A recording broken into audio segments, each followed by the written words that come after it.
créer une nouvelle question. Les types choix multiples. Donc nous retrouvons ici par défaut. Donc nous avons 3 possibilités.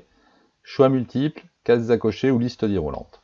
Alors la liste déroulante, c'est exactement ce que nous avons ici. C'est-à-dire qu'on a un premier bloc ici avec un petit triangle qui permet d'activer une liste déroulante. Donc on peut avoir, quand on a une liste de mots-clés justement peut-être dans lesquels il faut aller choisir, on peut venir demander au stagiaire de sélectionner un mot-clé dans cette liste déroulante. Donc on ouvre un menu plus large avec une série de mots.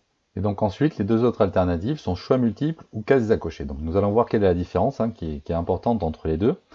Alors je prends une question ici au hasard, donc qui a inventé les transports modernes.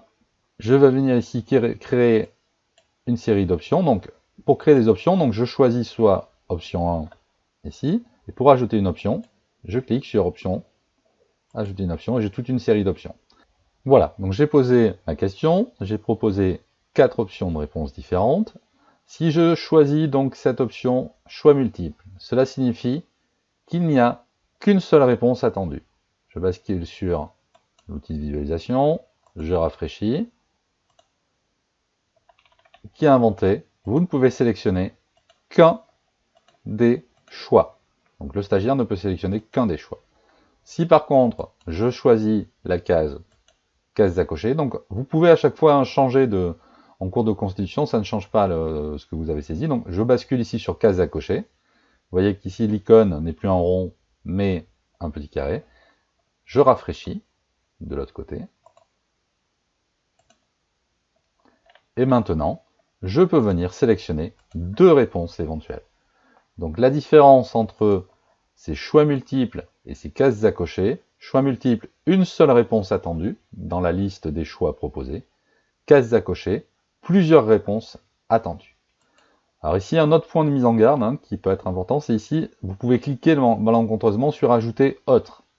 Alors si j'utilise cette option, en fait ça signifie que j'offre une autre possibilité de réponse libre. Hop, je bascule à nouveau sur mon outil de visualisation, je rafraîchis. Vous voyez que sur cette question, maintenant je peux choisir soit un des éléments, ou soit proposer une réponse personnelle en disant que c'est moi qui ai inventé les transports en commun modernes. Et je clique sur envoyer. Donc voilà, cet outil autre, il peut être opportun, ça peut être une stratégie de mettre dans son questionnaire, de laisser une alternative, ou de mettre des faux amis ou des fausses pistes dans les choix.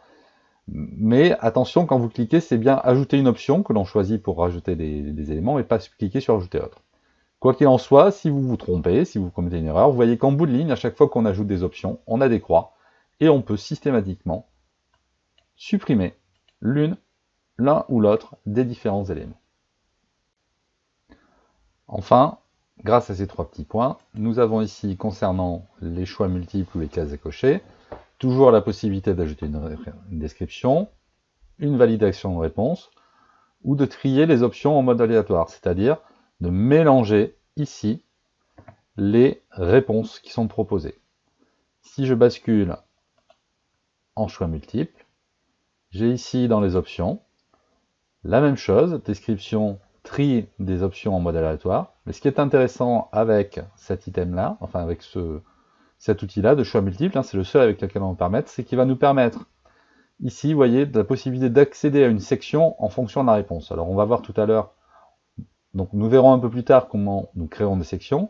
Ça signifie que si vous concevez un questionnaire en utilisant des réponses à choix multiples, en fonction de la réponse du stagiaire, on pourra l'orienter vers la question 8, la question 12, la question 25, peu importe.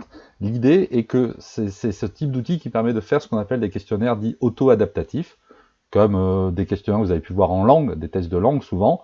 On vous pose une question et en fait, en fonction de la réponse, on va adapter ou vous guider vers des questions qui sont un peu plus difficiles ou un peu moins difficiles si vous faites juste ou faux. Donc ça permet également de réaliser ce qu'on appelle des tests de positionnement. Donc ça peut être un outil important de choisir des choix multiples et cette possibilité d'accéder à une section pour ce type de questionnaire. Donc nous verrons dans un second temps comment les réaliser.